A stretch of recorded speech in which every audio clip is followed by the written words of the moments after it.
एसबीआईएल के सब्जेक्ट में इतना भारी अमेंडमेंट आया है, क्या करें? Yes, we will talk about it, and we will also talk about my strategies, my approach for the subject of setting up. Hello, I'm CS Vinita Ved. I got AIR 4 in CS Professional, AIR 6 in CS Executive, and this is our series जहाँ पर हर एक subject में मेरा क्या approach रहा था that got me exemptions and ultimately rank, वो हम डिस्कस करते हैं. Okay, so in today's episode, in today's video, we are talking about the subject of setting up.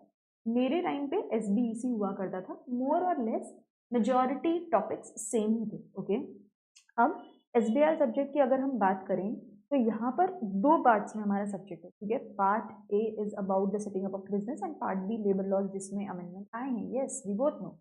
अब यहाँ पर कोई भी सब्जेक्ट में ऐसे बाइफरकेशन होता है ना, सबसे पहले आपको क्या करना चाहिए, आपके लेक्चर्स वगैरह खत्म हो जाए उसके बाद यू सी कि आपको कौन सा पार्ट ज़्यादा इंटरेस्टिंग लग रहा है, कौन सा पार्ट आपको ज़्यादा स्कोरिंग लग रहा है कि इसमें आप अच्छे से लिख पाओगे और मार्क्स ला पाओगे. ये क्यों काम आता है? एग्जाम्शन के लिए the one strategy that I applied and I always suggest is, आप सारे चैप्टर्स एकदम अच्छे से 100% नहीं कर सकते, बट कुछ चैप्टर्स आप बहुत अच्छे से कर सकते हो दैट इसमें आपके 80% मार्क्स आ जाए, जितने मार्क्स का वो है.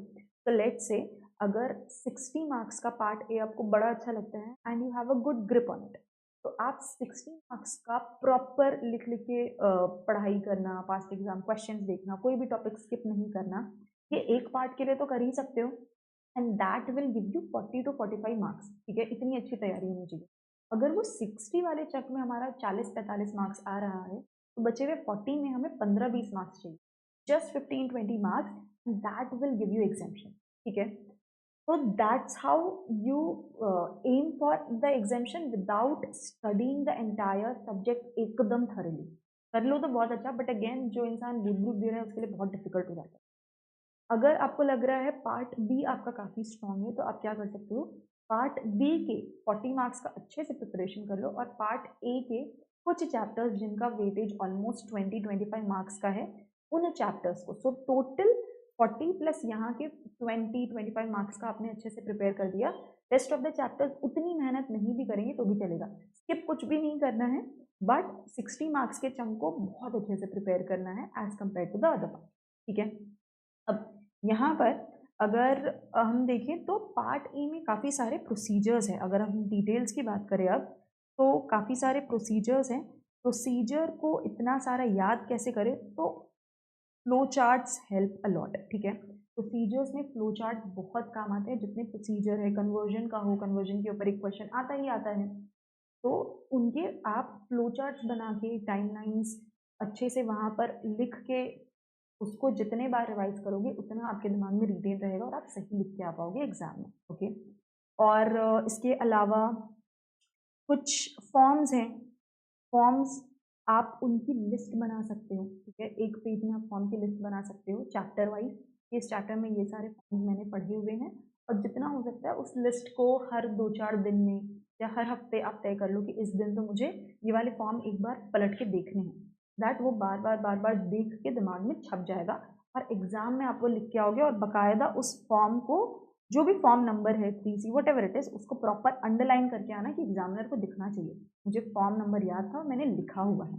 ओके, एंड काफ़ी सारे लिस्ट हैं, एडवांटेजेस डिसएडवांटेजेस के, कैरेक्टरिस्टिक्स के, ऐसे बहुत सारे टॉपिक्स की लिस्ट दिए हुए हैं. वो लिस्ट याद करना थोड़ा सा डिफिकल्ट होता है, तो वहाँ पर आप अपनी शॉर्ट फॉर्म्स बना सकते हो, निमोनिक्स किसी तरीके से उन लिस्ट को याद कर सकते हो, सो दैट आपको एग्जाम में जो आपका यूनिक आपने एक स्ट्रैटेजी बनाई हुई है, शॉर्ट फॉर्म बनाया हुआ है, उससे आपको लिस्ट याद कर पाओ.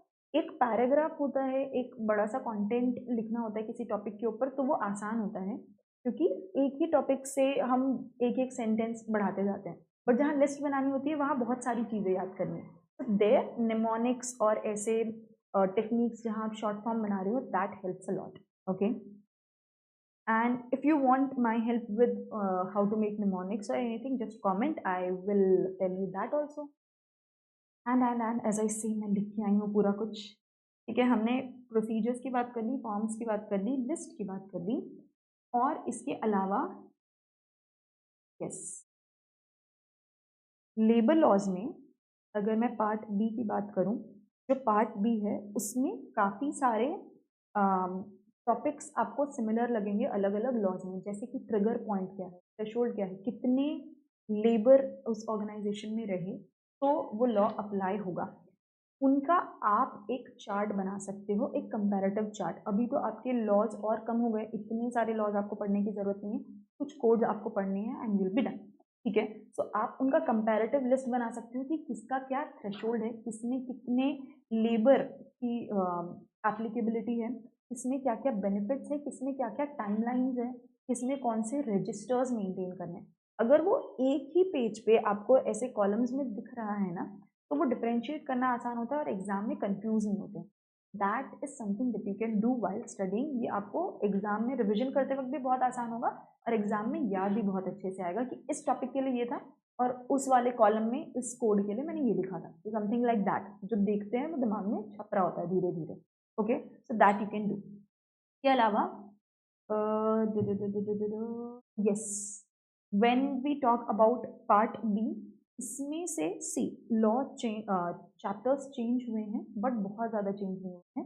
चैप्टर 14, 15 एंड 20 आर सेम, इसमें कोई चेंज नहीं है। ठीक है, 16 से लेके 19 तक के रिप्लेस हुआ है, इसमें भी एक दो एक्ट्स जो हैं वो उन्होंने रखा हुआ है, बाकी सारे रिप्लेस किए हैं। अब here you have to understand कि जब ऐसा कोई चेंज आता है ना, उसके बाद जो पहला पेपर होता है, जैसे जून 26 का पहला पेपर होगा, दिसंबर 26 का सेकेंड पेपर होगा, पहले एक दो पेपर में वो बहुत आसान सवाल पूछते हैं। Why? Because they have too much of scope to ask questions, तो वो बहुत जेनेरिक सवाल, आसान सवाल पूछने के चांसेस ज़्यादा होते हैं। कभी भी सिलेबस भी चेंज होता है तो इट हैपन्स। ठीक है, जैसे जैसे अटेम्प्ट होते जाते हैं उनके पास थोड़ा कम स्कोप होता है कि अब बचे हुई चीज़ों से सवाल पूछना है। तो ये अमेंडमेंट आपके लिए पॉजिटिव भी हो सकता है कि बहुत बेसिक से सवाल आते हैं। तो जो भी बेसिक्स है, जैसे थ्रेशोल्ड है, क्या क्या बेनिफिट होंगे, ऑब्जेक्टिव क्या है इस कोड का, ऑब्जेक्टिव से भी सवाल आते हैं। मेक श्योर कि आप वो बहुत अच्छे से पढ़ के जा रहे हो, बेसिक्स में कुछ भी स्किप नहीं करना है। ठीक है, इंट्रोडक्शन वाला जो पेज होता है उसको भी अच्छे से देख लेना, ऑब्जेक्टिव से भी सवाल आ सकते हैं। किस कोड ने कौन से एक्ट को रिपील किया है उसके ऊपर भी सवाल आ सकते हैं। वो बेसिक्स अच्छे से आप देख के जाना। ट्रस्ट मी, ये एक बहुत पॉजिटिव चीज़ हो सकती है आपके लिए। अगर आप लेबर लॉस का पार्ट बहुत अच्छे से पढ़ते हो तो मेहनत कम लगेगी और लिख अच्छे से पाओगे, मार्क्स अच्छे हैं। ठीक है, एंड ऑल इन ऑल ये जो पूरा सब्जेक्ट है that is also very scoring, easy है, बट कई बार स्टूडेंट्स इसको ईजी है के चक्कर में छोड़ देते हैं या फिर बाद के लिए रख देते हैं, पोस्टपोन कर देते हैं और बाद में दिक्कत होती है। तो if the subject is easy you can target for examination. मेहनत कम लगेगी ना उस सब्जेक्ट में, टैक्स में मेहनत ज़्यादा लगेगी एग्जामेशन लाने के लिए, एसबीआई में कम लगेगी। ओके, तो these belong to different groups but या सीएफएम में ज़्यादा मेहनत लगेगी। ओके, तो द पॉइंट इज कि एसबीआई इजी है, स्कोरिंग है, तो उसको प्रॉपर टाइम दो, प्रॉपर स्ट्रैटेजाइज करो और उसका एग्जाम दो। एंड डेफिनेटली इसके टेस्ट भी लिखो। अभी तक के टेस्ट के लिए रजिस्टर नहीं किया है तो डिस्क्रिप्शन में I will give you the link to register for the test series. Okay, और इसके अलावा पास्ट एग्जाम के क्वेश्चंस, ओल्ड सिलेबस के भी अगर एक दो क्वेश्चंस देख सकते हो तो क्वेश्चन पेपर देख सकते हो तो अच्छा हो जाएगा। उस वक्त एसबीईसी हुआ करता था, काफ़ी सारा टॉपिक सेम है, so you will be able to get some relevant questions from there. You will get an idea कि किस तरीके के सवाल पूछते हैं। बहुत सारे चैप्टर्स से इजी इजी सवाल आते हैं, डायरेक्ट क्वेश्चन आते हैं। यहाँ पर भी वो थोड़े बहुत केस बेस्ड सवाल पूछते हैं। अल्टीमेटली उसमें या तो आपको कोई प्रोसीजर वाला सवाल पूछ लेंगे, बड़ा सा केस दे देंगे और बोलेंगे कि इन्हें इस कंट्री में सेटअप करना है बिजनेस, बताओ क्या करना है। वो तो बहुत ही डायरेक्ट क्वेश्चन हो गया। तो whenever you see the question start from the bottom कि सवाल कहाँ, इतने बड़े केस में उन्होंने सवाल कहाँ पूछा है वो देखो। कई बार केस पढ़ने की भी जरूरत नहीं पड़ती है, जब एक फॉर्मेलिटी के लिए आपको पढ़ना होता है। ठीक है, तो या I have covered everything. Lastly इस सब्जेक्ट में जितने ज़्यादा आप प्रेजेंटेशन पे ध्यान दोगे उतना आपका स्कोर और बढ़ने का चांस है, बिकॉज एज वी डिस्कस्ड कि ये इजी सब्जेक्ट है। ठीक है, तो सब लोग बहुत अच्छे से लिखते हैं। आपको एज कैसे मिलेगा? If your presentation is very good. तो यहाँ पर जितना हो सकता है बुलेट पॉइंट्स में आंसर लिखो, छोटे छोटे पैराग्राफ्स में आप आंसर लिखो। लेंदी एक ही पैराग्राफ पूरा पेज चल रहा है वैसा नहीं करना है। जितने पॉइंटर्स आप लिख सकते हो, नए पॉइंट्स ऐड कर सकते हो, उतना ज़्यादा चांस होता है आपको बेटर मार्क्स मिलने का। Okay, So yes, I've covered everything for the subject. If you still have any queries, आप बिल्कुल comment कर सकते हो.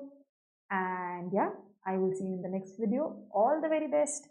Take care. Make yourself proud.